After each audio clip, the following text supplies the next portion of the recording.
The sterile air of the airport still clung to my skin hours after I'd finally managed to get home, a phantom chill that no amount of heat could dispel. It wasn't just the physical cold of being left exposed and alone in that vast, indifferent space, but the deep, bone-chilling realization of just how little I mattered to the one person who was supposed to matter most. That night, sitting in the quiet house that suddenly felt too large, too empty, the hum of the refrigerator the loudest sound in the world, I understood, truly understood, the final, devastating truth of our relationship. For years, I'd made excuses, smoothed over the sharp edges of her neglect, convinced myself that beneath the surface, there was a daughter who loved me, who appreciated the sacrifices I'd made, the unconditional support I'd offered, the endless reservoir of patience I'd somehow kept from running dry. But being left stranded at the gate, watching the minutes tick by until my plane took off, the calls going unanswered, the desperate texts met with silence, shattered that illusion into a million irreparable pieces. It wasn't a mistake, a lapse in judgment, a simple oversight in a busy life. It was a deliberate act of dismissal, a casual discarding of my needs, my time, my safety. It spoke volumes about her character. Yes, but more profoundly, it spoke volumes about her perception of mine, as something so utterly insignificant that it could be abandoned without a second thought. The bitterness was a potent, unfamiliar taste on my tongue, sharp and metallic. It wasn't just about the inconvenience, the missed flight, the money wasted. It was about the indignity, the vulnerability, the stark, undeniable evidence that I had been a fool, investing so much of my heart and soul into a relationship that was, on her side, transactional at best and at worst, utterly devoid of genuine affection. I thought of all the times I'd put her first, skipping my own doctor's appointments to drive her across town for a last-minute errand, staying up all night to help her with a project she'd left until the 11th hour, dipping into my meager savings to bail her out of one financial scrape after another. Each small act of self-denial, each quiet sacrifice, felt like a brick in a wall I had painstakingly built around us, meant to protect and nurture. Now, that wall had crumbled, not from an external force, but from a deliberate push from within, a careless shrug that sent everything crashing down. The silence of the house pressed in on me, heavy with the weight of years of unspoken grievances. I had always been the quiet one, the one who absorbed, who endured, who kept the peace. My mother used to say I was a rock, solid and dependable. But rocks can be worn down by constant erosion, and I realized, with a sickening lurch in my stomach, that the erosion had been happening for a very long time. The airport incident wasn't the beginning, just the glaring, impossible to ignore end of a slow, painful process. It was the moment the rock finally splintered.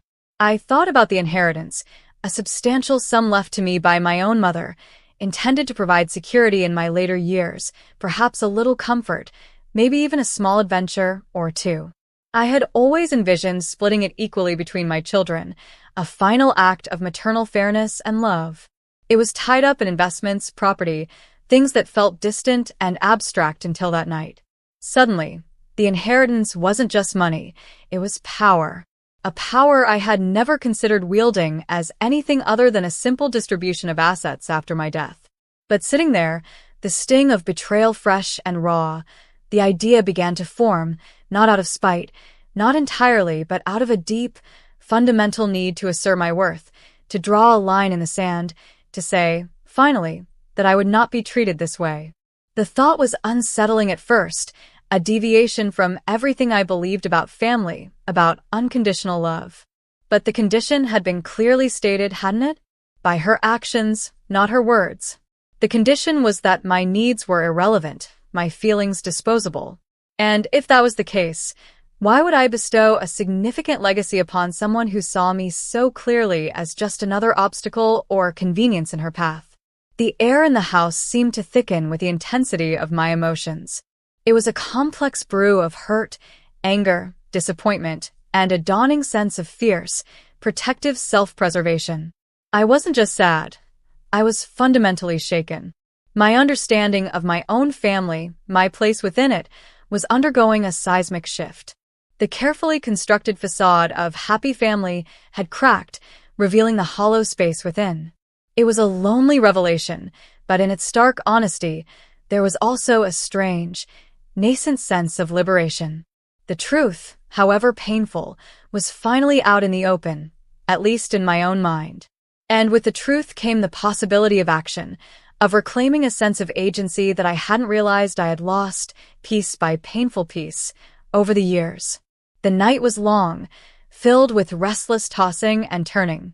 Every time I closed my eyes, I saw the departure board, the blinking departed next to my flight number, and felt the familiar clench of panic and despair. I heard the echo of my own voice, small and pleading, into the phone, before the line went dead or she just didn't pick up. It was a loop of humiliation and hurt that played over and over. But with the dawn came a different kind of clarity, colder and sharper than the night's emotional turmoil. It wasn't enough to feel the pain.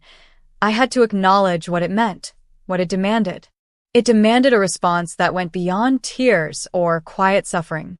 It demanded a recognition of the power imbalance and a rebalancing of the scales. The inheritance, that silent promise of future security and fairness, was the only leverage I had left. It was the one thing she seemed to value, perhaps the only thing. And if that was the case, then it was the only language she would understand. The decision, born out of betrayal and solidified by a lifetime of disregarded boundaries, began to set like concrete in my mind. It was a heavy decision, fraught with potential conflict and irreversible consequences. But the alternative, to continue being a doormat, to wait for the next slight, the next casual act of cruelty, felt unbearable. I had spent too long minimizing her behavior, making myself smaller to fit into the space she allowed me. No more. The woman who was left stranded at the airport was bruised, yes, but she was not broken. And she was certainly not invisible anymore. The days that followed the airport incident were a blur of quiet numbness and simmering resentment. I didn't immediately confront her. I couldn't. The emotional wound was too fresh, too raw. Every time her name crossed my mind, a physical ache bloomed in my chest. She called eventually, days later, a breezy, dismissive apology about her phone dying and a sudden emergency she couldn't possibly explain. No details, no real remorse, just a rushed attempt to smooth things over, to make it seem like I was overreacting. It was classic her, minimizing, deflecting, never taking full responsibility. I listened, my voice flat and toneless, and offered little in response. There was nothing to say, not yet. The words felt too small, too inadequate to convey the magnitude of the breach. How do you explain to someone that their actions have stripped you bare, exposed you to a truth about your relationship that you had desperately tried to ignore? How do you tell them that a lifetime of quiet compromises and unspoken hurts had culminated in this single, devastating act of abandonment? I hung up the phone feeling colder than before. Her facile apology felt like another insult, another layer of disregard piled on top of the first. It confirmed everything I had suspected in that lonely airport terminal. I wasn't just a person who needed a ride. I was an inconvenience, easily forgotten, easily dismissed. The inheritance became less about money and more about justice. Not petty revenge, though a part of me, a small, dark part, craved that. It was about restoring a fundamental balance, a recognition that relationships require effort, respect, and reciprocity. You couldn't simply take, and expect the giving to continue indefinitely. My house, usually a sanctuary, felt stifling. Every object seemed to hold a memory, a photo on the mantelpiece of happier times, a gift she'd given me years ago that now felt tainted, the comfortable chair where I'd sat countless nights worrying about her, praying for her well-being, making excuses for her behavior to myself and others. The weight of those memories was suffocating. I started going for long walks, anything to escape the silence and the memories. I walked for hours, through the quiet streets, the crisp autumn air doing little to clear the fog in my mind. I thought about the future, about my own aging, about the kind of care and connection I hoped for. Would she be there? The question hung in the air, heavy and unanswered. The airport incident had provided a chilling preview. If she couldn't be bothered to ensure I got to the airport safely for a trip I'd planned and paid for, what faith could I possibly have that she would be there for me if I were truly in need, if I were ill, or frail, or alone? The thought was terrifying, but also clarifying. It forced me to confront a reality I had long avoided. My security, both financial and emotional, could not be dependent on her. It had to come from within, and from wise decisions I made for myself. The inheritance suddenly felt urgent, not just a distant plan for after I was gone, but something that needed to be addressed now. It was the most significant asset I possessed, the culmination of my own mother's hard work and foresight, entrusted to me. And I had the power to decide its path. The power felt immense, and at first, terrifying. I had always seen myself as a caretaker, a provider, a nurturer. Wielding financial power, especially in a way that could be seen as punitive, felt alien to my nature. It challenged my core identity. But the quiet voice of my mother, who had built her life with resilience and determination, seemed to whisper in my ear. She had taught me the value of independence, of standing on my own 2 feet, of not relying on others for your fundamental security. Was this not, in its own twisted way, an extension of that lesson? Protecting what was rightfully mine, ensuring it served a purpose aligned with my values, rather than being absorbed into the entitlement and disregard that had characterized so much of my daughter's life? The thought of consulting a lawyer felt daunting. It felt like an admission of failure, a formal acknowledgement that the family unit I had so desperately tried to hold together was fractured beyond repair. It made the decision real, concrete, irreversible. But the alternative felt worse, a continued slow erosion of my self-worth, a silent acceptance of her behavior. No, the time for quiet suffering was over. The time for action had come. I spent a few days researching, discreetly, asking a trusted acquaintance for a recommendation. I needed someone professional, discreet, and capable. Someone who would see the situation clearly, without getting caught up in the emotional messiness of family dynamics. I found a name, of a reputable firm known for handling estate planning with sensitivity and efficiency. The act of making the phone call felt like stepping off a precipice. My hand trembled as I dialed the number. When the receptionist answered, my voice was barely a whisper, but I managed to state my name and the nature of my inquiry. I needed to discuss changes to my will. The appointment was set for the following week. The date loomed in my calendar, a stark reminder of the path I had chosen. There was no turning back now. The quiet resolve that had settled over me since the airport incident hardened further. This wasn't about revenge, I told myself again, though the words still whispered temptingly in the back of my mind. It was about boundaries. It was about consequences. It was about finally valuing myself enough to say, no more. The inheritance wasn't just a financial asset, it was my legacy. And I would ensure that legacy reflected the values I held dear, not the ones that had caused me so much pain. The thought of her reaction, when she found out, was a strange mix of trepidation and grim satisfaction. I knew she would be furious, entitled, unable to comprehend why I would do such a thing. She would likely blame me, paint herself as the victim. But for the first time in a long time, her potential reaction didn't dictate my actions. My actions were dictated by my own needs, my own sense of what was right. It was a small but profound shift in power. And it felt, despite the sadness that still clung to me, undeniably empowering. The quiet strength my mother had seen in me was still there, perhaps buried deep beneath layers of complacency and fear, but it was there. And it was ready to surface. The lawyer's office was exactly as I had imagined, quiet, tastefully decorated, exuding an air of calm professionalism.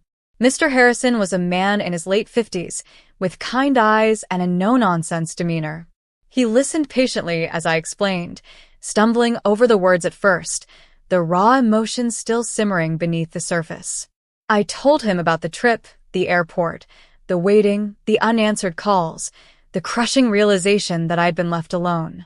I told him about the years leading up to it, the pattern of disregard, the quiet disappointments, the feeling of being taken for granted. I didn't embellish. I just stated the facts, simply and plainly, letting the weight of the story speak for itself. As I spoke, a sense of catharsis washed over me. Putting it into words, saying it out loud to an impartial stranger, solidified the reality of it all. It wasn't a figment of my imagination, not an overreaction. It was real, and it had consequences. Mr. Harrison nodded occasionally, taking notes, his expression sympathetic but professional. When I finished, there was a moment of silence, broken only by the gentle ticking of a clock on his wall. "That sounds like a deeply hurtful experience, Mrs. Davies," he said, his voice soft. "And I understand why you would feel this requires a significant response." He didn't minimize it, didn't try to offer platitudes about family. He acknowledged the pain and the validity of my feelings. That simple acknowledgement meant more to me than he could possibly know. It was the first time someone outside of my own head had validated the depth of the betrayal. We then turned to the practical matters. He explained the process of revoking the existing will and drafting a new one. He outlined the legal implications, the potential challenges, the importance of being absolutely clear in my intentions. He asked about my other children, if any, and my intentions regarding them. I explained that my son, Mark, was different. He was steady, reliable, and while our relationship wasn't without its complexities, there was a foundation of mutual respect and affection. He hadn't taken advantage, hadn't treated me as a doormat. My intention was to leave my inheritance entirely to him. This felt like a radical departure from my ingrained sense of fairness, the maternal instinct to treat all children equally. But fairness, I realized, wasn't about equal distribution of assets. It was about equitable recognition of worth and contribution to the relationship. Mark had contributed, in his own way, through his quiet presence, his reliability, his simple kindness. My daughter had taken. The inheritance would reflect that reality. Mr. Harrison guided me through the clauses, the specifics of asset distribution, the appointment of an executor, Mark, of course. It was a precise, almost clinical process, but for me, it was charged with immense emotional significance. Every sentence we drafted felt like a brick in a new wall, one built not around others, but around myself, protecting my values, my peace of mind, my legacy. We discussed the potential reactions, the possibility of my daughter contesting the will. Mr. Harrison advised me on documenting my reasons, ensuring the will was drafted with ironclad clarity to minimize any such challenges. He suggested writing a letter, not legally binding within the will itself, but perhaps to be shared later, explaining my decision. The idea appealed to me. It wasn't just about the legal document, it was about articulating the why. It was about telling my story, my truth, in my own words, without interruption or dismissal. It would be my final statement, a testament to the pain caused and the strength found in the aftermath. We worked for hours, going over every detail. By the time I left his office, the sun was setting, casting long shadows across the city streets. I held a copy of the draft will in my hands, a thin stack of papers that represented a seismic shift in my life and in the lives of my children. The feeling was complex, a mix of relief, resolve, and a deep, underlying sadness for the loss of what might have been. I had severed a tie, one that was already frayed and toxic, but a tie nonetheless. The weight of the decision felt heavy, but it was a weight I had chosen, unlike the weight of silent suffering I had carried for so long. Driving home, I thought about my daughter. Would she ever understand? Would she ever see the years of small hurts that had culminated in this? Probably not. She would likely focus only on the consequence, the loss of the inheritance, and frame it as an act of cruel, unloving retaliation. She wouldn't see the years of her own actions that had led me to this point. And that, I realized, was part of the bittersweet truth. The empowerment came from taking control, from refusing to be a victim any longer. The bitterness came from the recognition that the relationship I had nurtured, the daughter I had loved so fiercely, was fundamentally incapable of understanding the depth of my love or the pain of her disregard. The letter to explain my decision would be the hardest part. It wouldn't be accusatory, not entirely. It would be factual, reflective, and ultimately, a testament to self-respect. It would explain that inheritance wasn't a right, but a gift, earned through mutual respect, love, and presence. And that the gift had been squandered long before I changed the will. It was a daunting task, but one I felt compelled to undertake. It wasn't for her, not really. It was for me. It was about giving voice to the years of silence, about acknowledging the pain, and the journey that had led me to this point. It was about closure, in the most profound and difficult sense. The path forward was uncertain, fraught with potential conflict.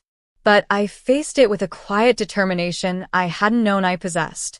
The woman who walked into Mr. Harrison's office was different from the woman who had been left at the airport.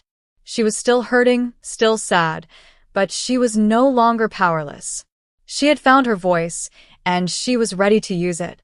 Returning home after meeting with Mr. Harrison, the house felt different. It was still quiet, still filled with memories, but the oppressive weight had lifted slightly. There was a sense of purpose now, a clear path forward. The decision was made, the legal wheels were in motion, and all that remained was the inevitable confrontation. But first, I had to write that letter. The thought of putting pen to paper, articulating the years of hurt and the reasons behind my drastic decision, was daunting. It felt like excavating a buried truth, shining a harsh light on the painful realities I had long tried to ignore. I sat down at my desk, the blank page staring back at me, intimidating in its emptiness. Where do you even begin to explain a lifetime of quiet disappointments? Do you start with the small things, the forgotten birthdays, the promises broken without a second thought? Or do you jump straight to the big ones, like the abandonment at the airport, the event that had brought everything to a head? I decided to start at the beginning, not of her life, but of my realization. I wrote about the airport, the feeling of being utterly alone, the dawning understanding that this wasn't just a mistake, but a pattern. I wrote about the days that followed, the crushing silence, the facile apology that felt like another insult. Then I delved into the past, recounting specific instances that, in isolation, might have seemed minor but strung together painted a clear picture of our dynamic. I wrote about the financial burdens I'd shouldered for her, the emotional labor I'd provided without reciprocity, the way my boundaries had been routinely ignored or steamrolled. I wrote about the hope I'd clung to, the constant belief that she would eventually mature, would eventually see me, truly see me, not just as a resource but as a person with needs and feelings. I wrote about the inheritance, explaining what it meant to me, not just money but a legacy of security and love passed down from my own mother. I explained that I had always intended to share it, to provide for her future. But I wrote, inheritance is not an entitlement. It is a gift, and like any gift, it can be withheld when the intended recipient shows a complete lack of appreciation or respect for the giver. I explained that her actions, culminating in the airport incident, had demonstrated a profound lack of respect and care for me, for my well-being, for my very existence as an individual. I wrote that the decision to remove her from my will was not made lightly, but was a direct consequence of her choices and her consistent behavior. It was, I stated, the only way I knew to communicate the gravity of her actions and the depth of the pain they had caused. It was a boundary drawn not in anger, but in sorrow and self-preservation. I explained that I still loved her, the daughter I had raised, the child I had brought into the world. But love, I wrote, requires reciprocity. It requires respect. And when those fundamental elements are missing, the connection, no matter how strong the biological tie, becomes toxic. The letter was long, pages filled with words that had been locked inside me for years. It was emotionally draining to write, bringing tears to my eyes more than once as I revisited painful memories. But there was also a sense of liberation, of finally giving voice to the truth I had suppressed for so long. It wasn't an angry screed, though the anger was certainly present. It was a measured, heartfelt explanation, a final attempt to make her understand the consequences of her actions, not just legally, but emotionally. When I finished, my hand ached, but my heart felt lighter. The letter wasn't intended to wound her, although I knew it would. It was intended to explain, to justify, and most importantly, to provide closure for myself. I sealed the envelope, addressed it to her, and placed it on the table, a tangible representation of the line I had drawn. The legal process with Mr. Harrison was moving forward smoothly. We finalized the new will, signed the papers with witnesses present. The act felt momentous, solemn. It was done. My future was secured according to my own terms, reflecting my values and the reality of my relationships. The inheritance, once a symbol of familial connection, was now an instrument of consequence, a silent testament to a broken bond. The quiet strength I had found began to feel less like a brittle shield and more like a solid core. I was still me, the same person who loved quiet evenings and cups of tea and tending my small garden. But I was also someone who had faced a profound betrayal and emerged with a newfound sense of self-worth and resilience. I wasn't the quiet doormat anymore. I was a woman who had found her voice and used her agency. The waiting began. I didn't know how she would find out about the will, whether the lawyer would contact her eventually, or if I would be the one to tell her, or if she would stumble upon the letter first. Part of me dreaded the inevitable confrontation, the explosion of anger and entitlement I knew would come. Another part felt a grim readiness. I had prepared myself, not just legally, but emotionally. I knew my reasons, I stood by my decision, and I was no longer afraid of her reaction. The power dynamic had shifted. For years, she had held the power, wittingly or unwittingly, by controlling my emotions through her actions and my fear of upsetting the fragile balance. Now, the power was back in my hands, and it felt like a responsibility, not a weapon. It was the responsibility to honor my own well-being, to protect my future, and to ensure that my legacy reflected the values I held dear. It was a heavy burden, but one I carried with quiet conviction. The silence in the house felt different now. It wasn't the silence of despair or loneliness, but the silence of anticipation, of waiting for the inevitable storm. But I was ready. I had weathered storms before, quiet ones, internal ones. This time, the storm would be external, dramatic, and unavoidable. But I would face it standing tall, rooted in the knowledge that I had finally chosen myself. The call came on a Tuesday morning. I saw her name flash on the screen, and a jolt went through me, a mix of dread and inevitability. I took a deep breath, centered myself, and answered. Her voice was tight, strained, barely recognizable. Mother? What? What is this? The words were clipped, accusatory. She had clearly received the letter. The carefully constructed explanation, the years of bottled-up pain, distilled onto those pages. The silence on my end stretched, deliberate. I wasn't going to rush to fill the void, to soothe her immediate distress like I always had in the past. It's exactly what it says, darling, I said, my voice calm, steady, betraying none of the turmoil I felt inside.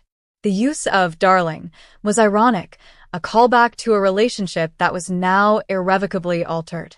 It's my decision about my estate. The dam broke. A torrent of words poured out, disbelief, outrage, accusations. How could you? After everything. It was just a ride. You're punishing me for a mistake. Her voice escalated, becoming shrill, hysterical. You're cutting me off. Your own daughter. For being late. The reduction of the incident to just a ride and being late was infuriating, but not surprising. She couldn't or wouldn't see the years of history, the pattern of behavior, the fundamental disrespect. It wasn't just a ride, darling, I said, my voice still steady, refusing to be drawn into her hysteria. It was about being left alone, stranded, with no regard for my safety or well-being. It was the culmination of years of feeling neglected, dismissed, and taken for granted. Neglected? Dismissed. What are you talking about? I call you, I visit. She sputtered, her voice trembling with manufactured indignation. You're being ridiculous. This is cruel. You're being cruel. Cruel, I echoed, a hint of the bitterness I felt finally creeping into my tone. Is it cruel to expect basic respect? Is it cruel to expect that your own daughter wouldn't abandon you without a second thought? It was an emergency. I told you. I couldn't help it. The lie hung between us, thin and transparent. I knew there had been no emergency, not a real one. There never was when it came to her convenient disappearances. We both know that's not true, I said quietly. But even if it were, a simple call, a message, anything, would have shown some consideration. There was nothing. So, this is about money? She shrieked, cutting through my words. The predictable shift to the material. You're just using your money to punish me. To control me. No, I said firmly. This is about consequences. For years, there have been none for your behavior. You've taken without giving, disregarded my feelings, and treated me as a resource to be tapped when convenient. The inheritance was meant to be a gift, a continuation of my love and support. But you've shown, time and time again, that you don't value me enough to warrant that kind of legacy. The silence that followed was deafening. She was likely reeling, not from the emotional truth of my words, but from the blunt statement about the money.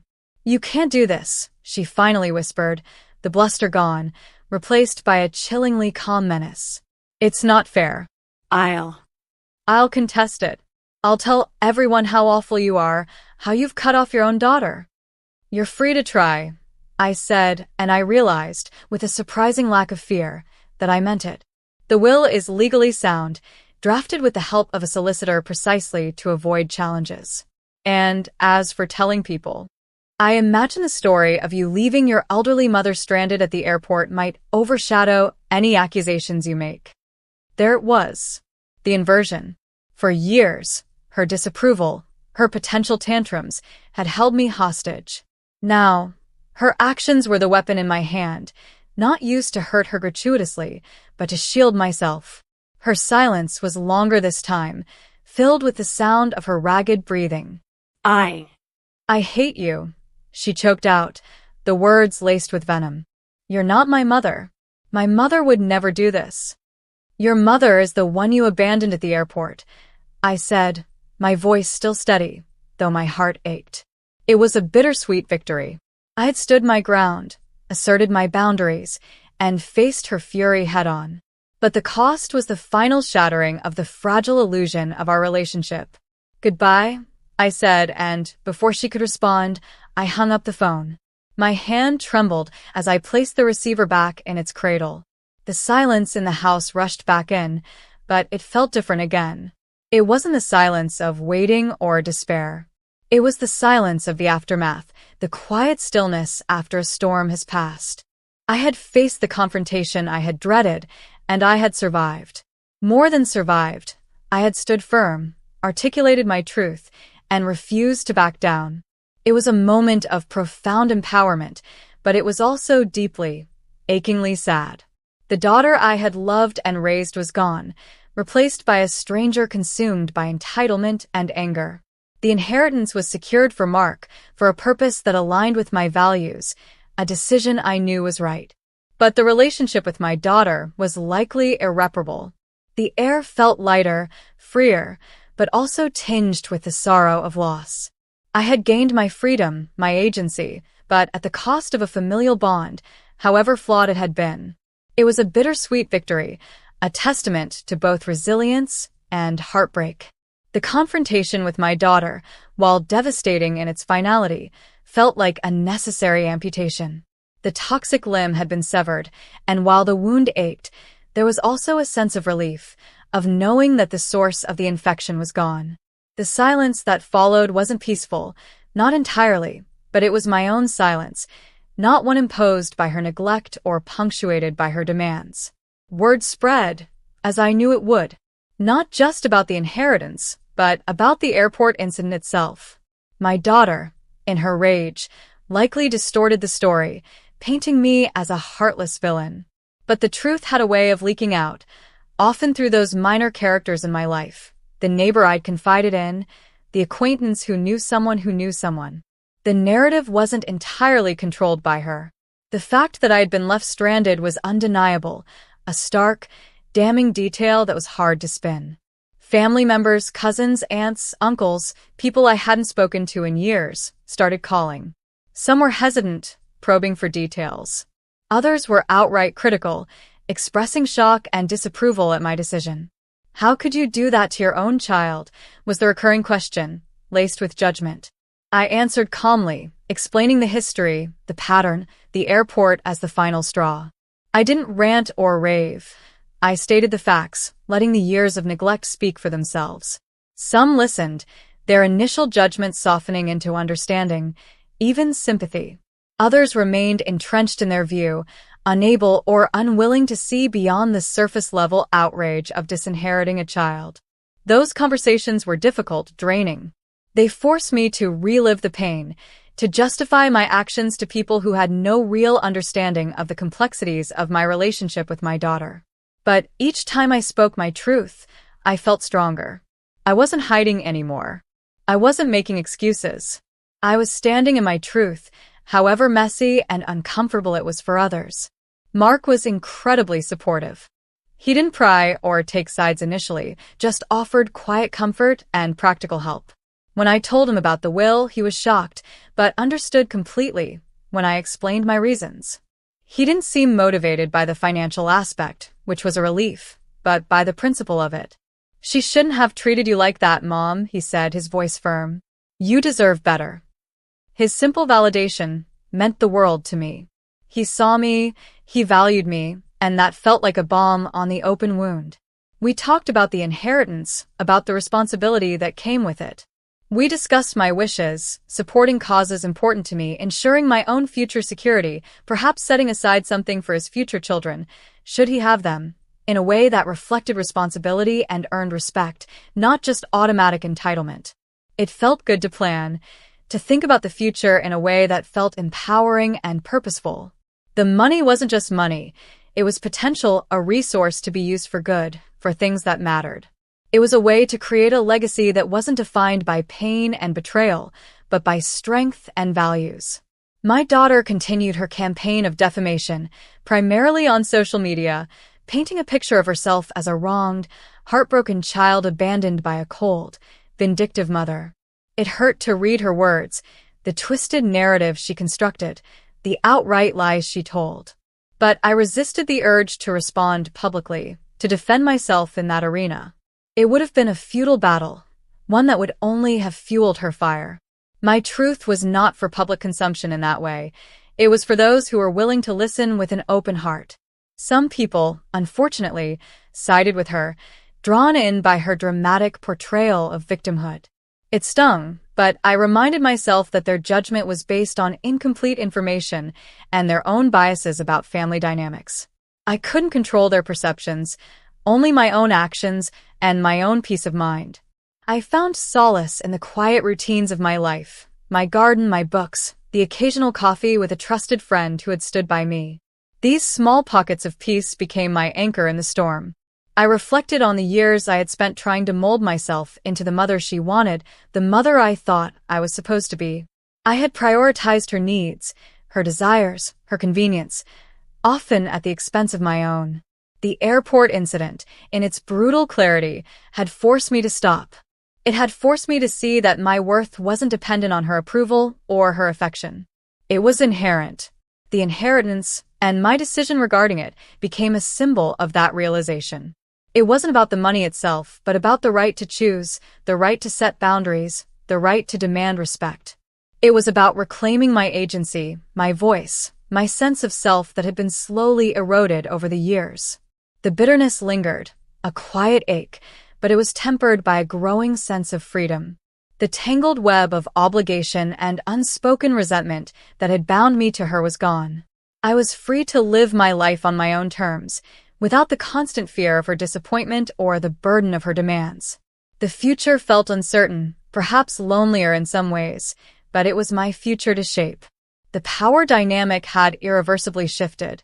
She was no longer the child who held the emotional reins, and I was no longer the mother desperate for her approval. I was a woman who had faced betrayal and found the strength to stand tall, to protect herself, and to redefine her legacy. It was a bittersweet ending to a difficult chapter, but it was also a powerful beginning to a new one. Months turned into a year.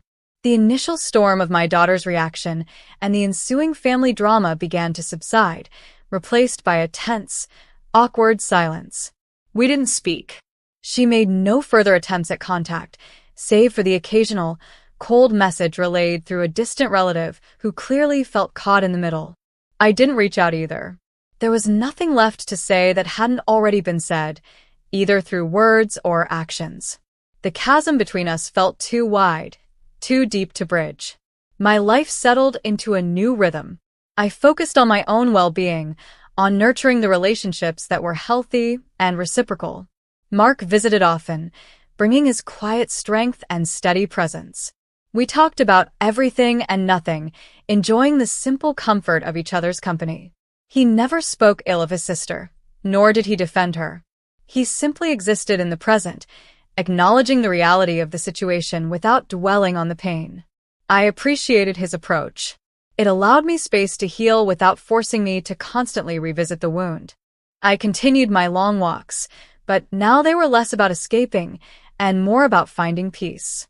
I walked through my neighborhood, through local parks, observing the changing seasons, the small details of life unfolding around me. I found beauty in the ordinary, a comfort in the predictability of nature's cycles, a stark contrast to the unpredictable chaos of my familial relationships. The inheritance remained a silent, powerful presence in my life. I worked with Mr. Harrison to manage the investments, ensuring everything was in order.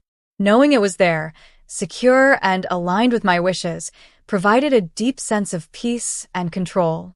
It wasn't about the money for its own sake, but what it represented: my independence, my security, my ability to make choices for myself, free from obligation or manipulation. I redirected a portion of the funds to a local women's shelter, a cause that resonated deeply with me. Helping women rebuild their lives after experiencing hardship, after being betrayed or undervalued, felt like a meaningful way to honor my own journey. It was a way to turn my pain into purpose, to create something positive out of the wreckage of my relationship with my daughter. This act of giving felt profoundly empowering. It wasn't about what I was withholding from someone else. It was about what I was contributing to the world, what I was choosing to support. It was a statement of my values, a testament to the kind of legacy I wanted to leave behind, one of resilience, compassion, and self-respect. My daughter's absence left a void, of course. There were moments, quiet evenings, holidays, when the silence felt heavy, thick with unspoken words and the ghost of shared memories. It was a bittersweet reality. I had gained my freedom, my peace of mind, but at the cost of a fundamental relationship. The empowerment was real, but it was tinged with sorrow, a quiet ache for the daughter I had lost, perhaps even before the airport incident. I allowed myself to feel the sadness, to grieve the relationship that never truly was, or at least, never was in the way a mother hopes for. But I didn't let it consume me. I had too much to live for, too much to give. I reread the letter I had written to her, the one I had sent outlining my reasons. It was a powerful document, a testament to my strength and my pain. I didn't need her to understand it or to acknowledge the truth of it. I wrote it for myself, to articulate my reality, to validate my experience. It served its purpose. Occasionally, I would hear snippets of information about her through the grapevine: a new job, a move to a different city. I listened with a strange detachment, like hearing news about a distant acquaintance. She was no longer a central figure in my life. Her choices and actions no longer held the power to devastate me. The power dynamic was permanently inverted. She had lost not only the inheritance but also the ability to control my emotions and dictate my peace. I had gained my freedom, my self-respect, and the quiet strength that comes from weathering a storm and emerging, not unscathed, but stronger. The inheritance had been the catalyst, the instrument of change, but the true legacy was the woman I had become in the process. A woman who had been betrayed and undervalued, but who had found her voice, drawn her boundaries, and reclaimed her worth. The journey had been painful, marked by betrayal and loss, but it had led me to a place of quiet resilience and profound, hard-won empowerment.